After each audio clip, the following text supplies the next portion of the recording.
Alors donc dans cet article donc qui est paru sur France 3, donc Auvergne, enfin sur la 3, donc Auvergne-Rhône-Alpes.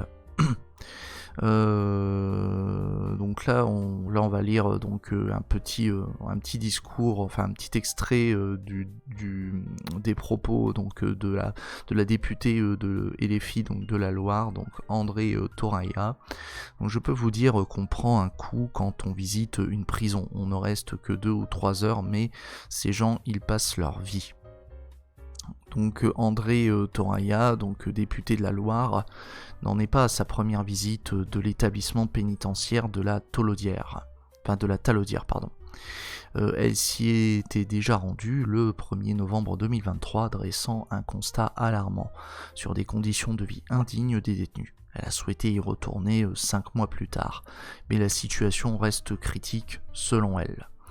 Et oui, parce que les prisons, alors malheureusement, je veux dire, le problème des prisons, c'est que malheureusement, ça ne contribue pas nécessairement à la réinsertion sociale des gens.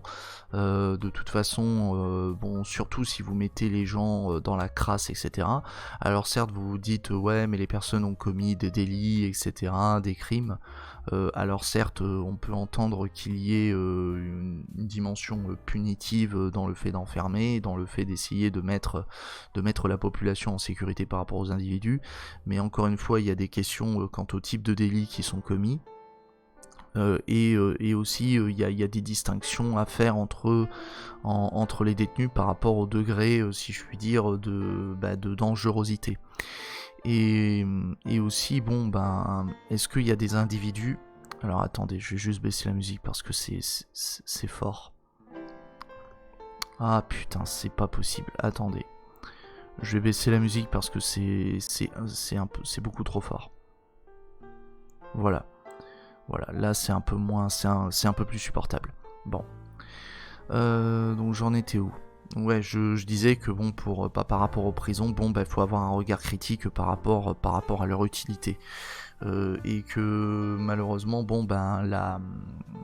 je veux dire, les conditions indignes de détention, faut partir du principe que c'est pas parce que, encore une fois, c'est pas parce qu'on a affaire à des personnes qui sont enfermées, qui sont en prison, etc., qu'il faut les traiter comme de la merde.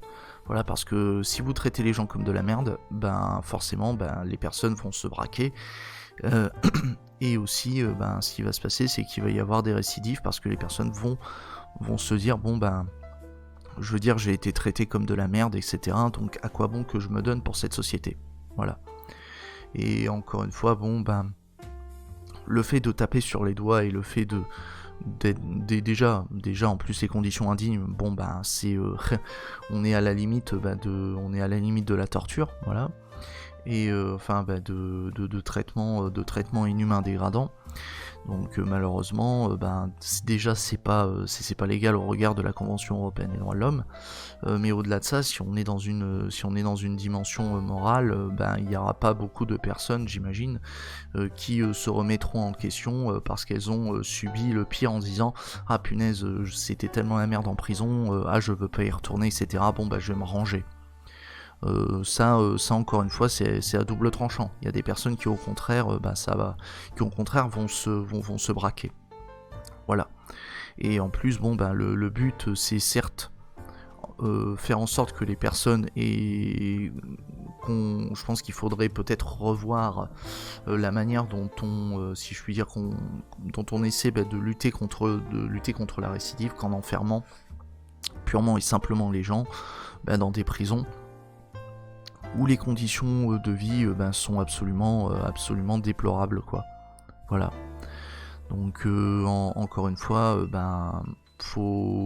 je pense qu'il faut porter des réflexions quant à l'utilité des prisons dans si je puis dire la lutte contre les récidives et même pour et même oui voilà, c'est surtout la récidive parce qu'encore une fois certes il y a la punition, il y a la personne qui est enfermée, etc., mais d'un autre côté faut penser à comment est-ce qu'on empêche que la personne retombe dans les travers, quoi, voilà.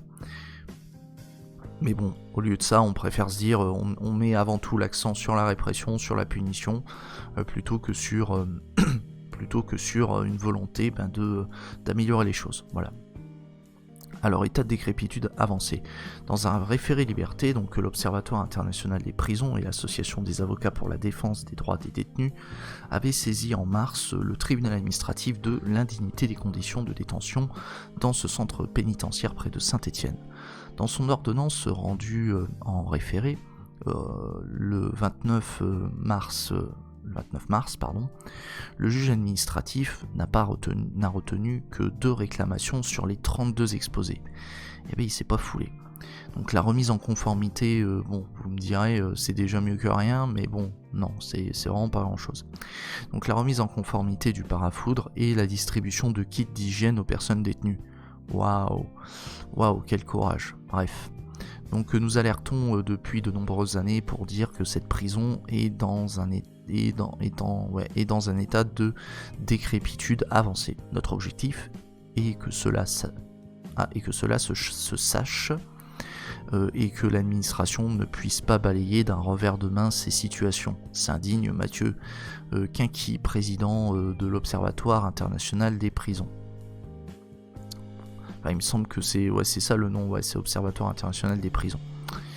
Donc les familles ont été déçues par la décision du tribunal administratif, mais elles ont espoir que les choses puissent s'améliorer, que certains aspects de la vie soient un peu moins insupportables.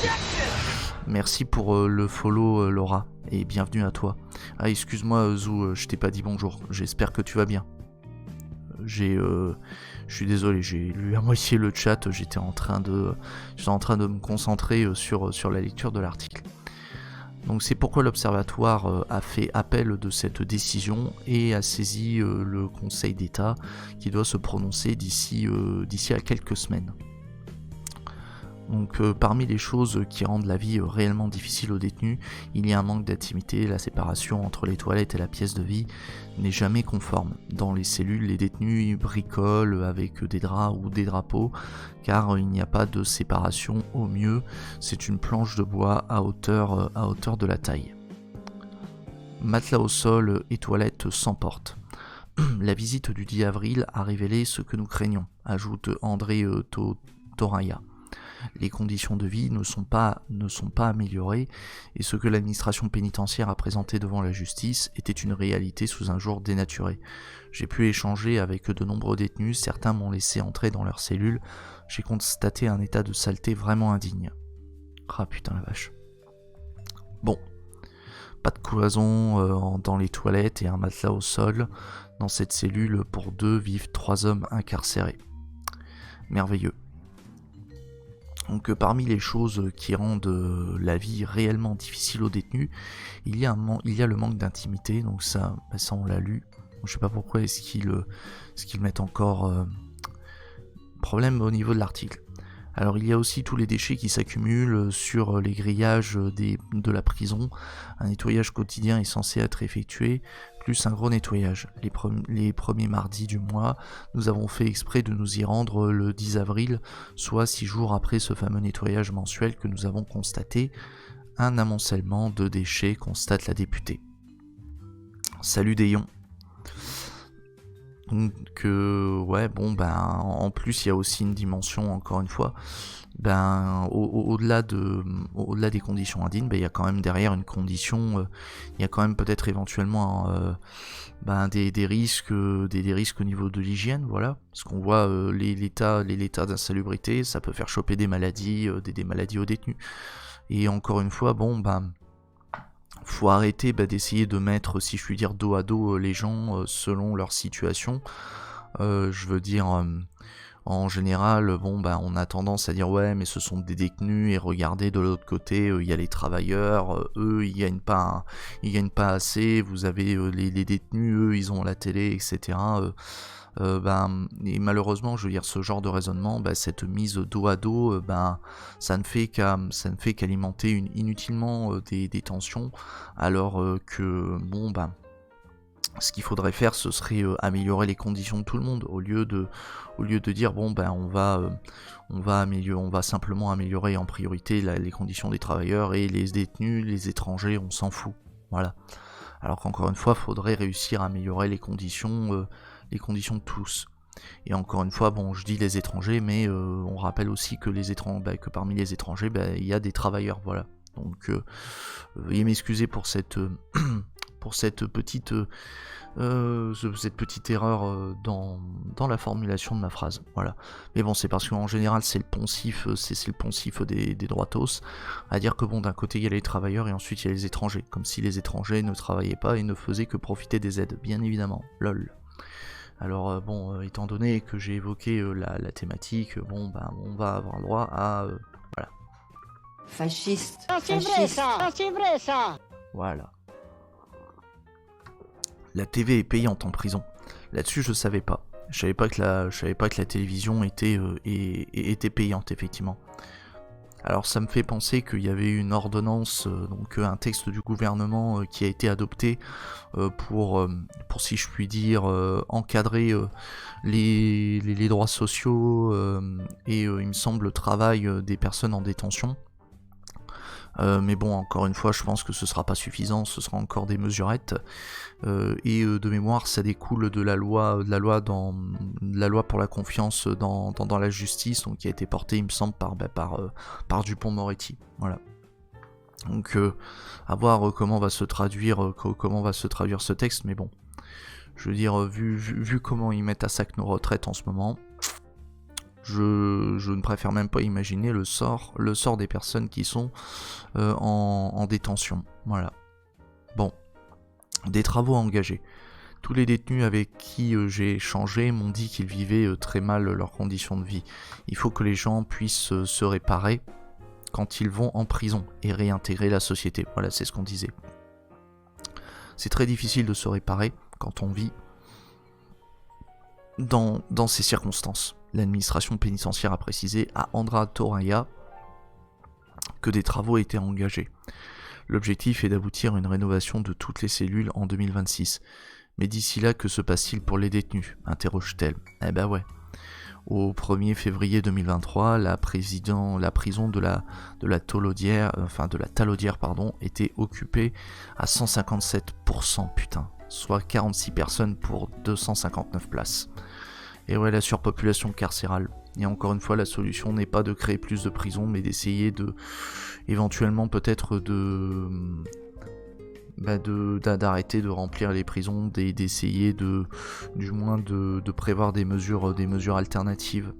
Voilà, pour essayer de faire en sorte que les personnes ne commettent pas des délits, voire même peut-être essayer de dépénaliser certaines infractions. Ça peut être une solution. Au lieu de devoir créer indéfiniment des prisons, voilà. Alors, d'investir sur la réinsertion sociale, quoi. Oui, voilà, pour le dire de manière plus synthétique, Laura. Tout à fait. Ça peut être pas mal. Bon, du coup là c'est la fin de cette capsule.